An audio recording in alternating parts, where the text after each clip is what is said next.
Oke, halo semua, balik lagi dengan gue Muzal. Jadi pada video kali ini teman-teman, gue bakalan membuat konten tentang tutorial gimana caranya kita breeding, membuat cake, dan mendapatkan bahan-bahannya ya. Yang pertama yang pengen kita bahas itu breeding. Oke, jadi breeding itu hal yang kita butuhkan itu yang pertama kalian bisa lihat di sini. Di bagian build ke bagian Miraibo ini tempat pembiakan Mira. Jadi yang kita perlukan pertama itu ini, tempat pembiakan Mira. Di sini kita bisa langsung build aja. Nah, kalian bisa lihat itu gue udah build di bagian sebelah sana, jadi gue nggak perlu bikin lagi ya. Nih, kalian bisa lihat di sebelah sini udah ada, jadi gue nggak perlu bikin lagi.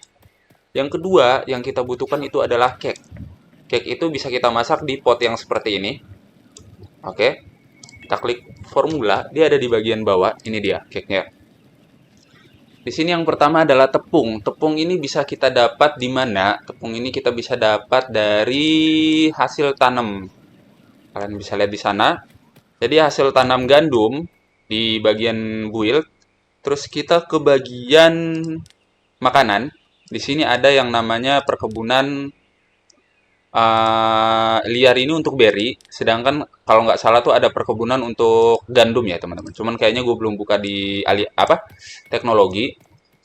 Kita coba lihat dulu. Di teknologi itu dia level berapa ya? Perkebunan gandum. Oke.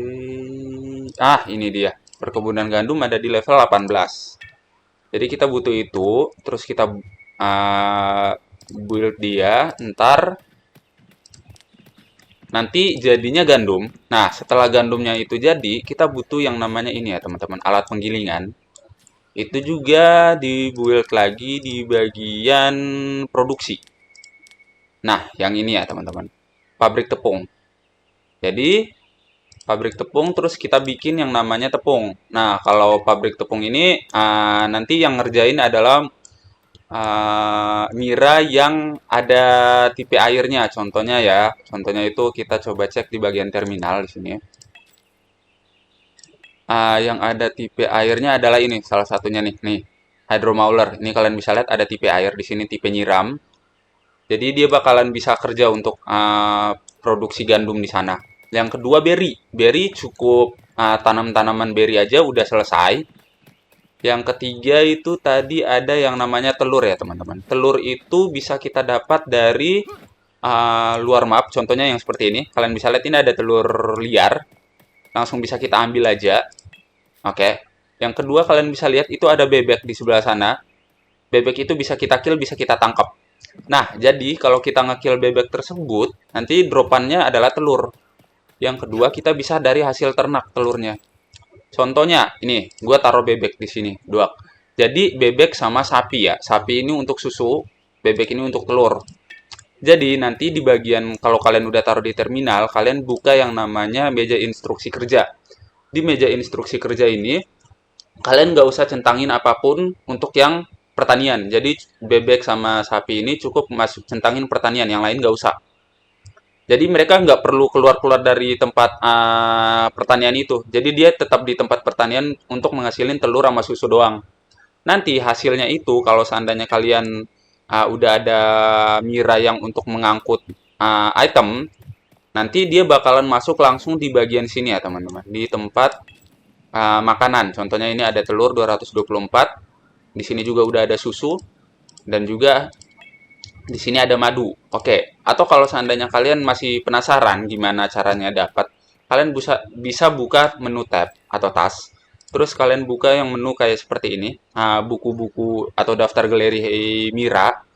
Contohnya sekarang kita ke Moivi, kita klik Moivi. Kalian bisa lihat di sini ada menghasilin susu sama kulit, itu dropannya. Jadi kalau seandainya untuk madu, yang gue masih belum tahu untuk produksi madu itu dari mana. Cuman kalau untuk dapatnya sendiri dari Phantom Wing. Phantom Wing ini kalau kita ngekill, kita dapat madunya. Ini dia biasa nongol di malam hari. Untuk lokasinya itu gue sering nemu di bagian sini ya.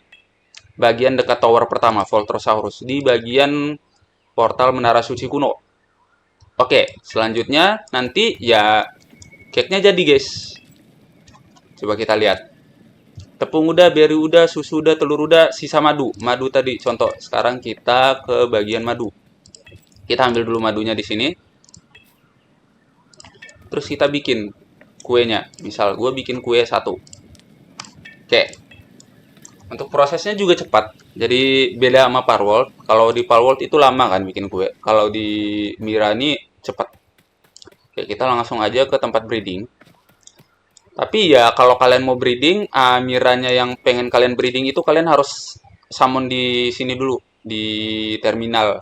Contohnya gue pengen ngebreeding apa ya? Di sini Netherwalker betina-betina. Jadi harus sama jantan sama betina ya, nggak boleh harus beda jantan sama betina, nggak boleh sama. Di sini betina juga, betina. Oke, ini ada si naga kebetulan. Mana naganya barusan? Lah, mana dia? Oh, ini. Oke, di sini barusan gue udah summon naga satu sama coba kita taruh Netherwalkernya satu di sini. Ya, kita asal random aja ya. Soalnya ini hanya sekedar konten untuk tutorial ngebreeding. Kita langsung aja klik buka di sini. Contoh, di sini kita langsung drag aja. Misal jantannya ini tadi, Even Worm, terus yang betinanya adalah ini, Netherwalker. Nanti hasilnya itu adalah Icewing. Nah, kalau untuk keturunannya Icewing itu ternyata membutuhkan 4 kue dan kita cuma butuh 1 kue. Jadi kita perlu 4 kue, guys. Ntar di sini gue hentikan pembiakan, gue dapat 4 lagi. Wait, gue back lagi. Oke, sorry. Selanjutnya sekarang kita coba nge-breeding yang lain. Hasilnya apa? Contohnya Larola sama ini. Sorry, ini jantan ya. Sama ini. Oh, ternyata jadinya Earthwalker. Dan butuh cuman 1 kue. Earthwalker itu kalau nggak salah mirip-mirip sama kayak Kian Walker, cuman warnanya agak abu-abu gitu. Jadi gue nggak terlalu suka sih. Eclipse ini juga gue nggak tahu yang kayak gimana. Jadi ya, kita coba aja. Cuman ini ada jantan sama betina kan. Waktu kalian klik mulai pembiakan, kayak tadi apa ya? Gue lupa. Tadi itu ini Larola sama si Tidebeater. Oke, jadi setelah itu kalian hilangin dulu tuh. Jangan checklist tuh si Larola sama Tidebeaternya di sini biar dia langsung masuk ke bagian tempat pembiakan. Larola juga sama. Nah, nanti dia langsung lari ke sono tempat pembiakan. Nah, si Larola udah OTW no. Tidebeaternya mana? Tuh. Tidebeaternya mana? Perasaan Tidebeater nggak ada di terminal, adakah? Wah, ada kok.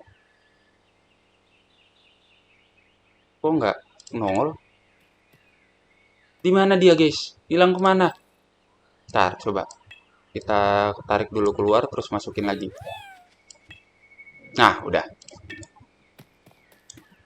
Tidebiternya kita hilangin. Nah, sekarang udah tuh. Udah lagi breeding. Nanti, cuman proses breedingnya itu agak lama. Jadi kalian bisa tinggal aja. Cuman hati-hati, karena breedingnya itu kan nanti telurnya bakalan jatuh di map ya. Player lain itu bakalan bisa ngambil telur hasil breedingnya kalian. Jadi kalian harus jaga baik-baik juga telurnya. Yang kedua, nanti setelah telurnya netak, udah keluar, kalian masukin tuh telurnya di inkubator. Inkubator juga butuh di build ini, inkubator. Itu ada yang namanya peninggalan dinasti matahari. Peninggalan dinasti matahari ini hanya bisa kita dapatkan dari bunuh bos yang ada di map. Jadi ketika kita bunuh bos ya kita bakalan dapat peninggalan dinasti matahari ya guys. Oke. Kira-kira kayaknya itu aja penjelasan mengenai breeding. Soalnya bagusnya yang ada di sini adalah kalau di Palworld itu hasil dari breedingnya dia nggak ngasih tahu apaan. Tapi kalau di Miraibo kita bisa langsung lihat hasilnya itu bakalan jadi apa. Itu sih yang bagusnya. Jadi kita nggak asal ngebreeding juga hasilnya bakalan jadi seperti apa, nggak random juga. Kita udah tahu hasilnya. Oke, kayaknya itu aja. Oh iya, mengenai telur inkubator ya. Sorry. Satu lagi untuk beberapa telur itu kan ada yang kayak harus hangat, ada yang harus dingin gitu kan ya. Nah, jadi kalau seandainya kalian pengen telurnya area telurnya itu hangat, kalian perlu bikin yang namanya pemanas. Contohnya itu pemanas pemanas itu mana ya? Ah, ini dia pemanas kecil. Kalian butuh ini biar nanti area yang ada di sekitar situ tuh menjadi hangat sehingga telurnya itu kalau misal telur naga ya kalian harus pakai ini. Kalau kalian taruh di bagian area seperti hutan. Tapi kalau seandainya kalian taruh di desert ataupun di volcano, itu kalian nggak perlu lagi yang namanya penghangat. Jadi dia udah otomatis sesuai dengan suhu yang dibutuhkan 100%. Oke, kayaknya itu aja untuk video kali ini mengenai tutorial breeding. Thanks for watching. Jangan lupa like, subscribe, and share. And thank you semua. Bye-bye guys.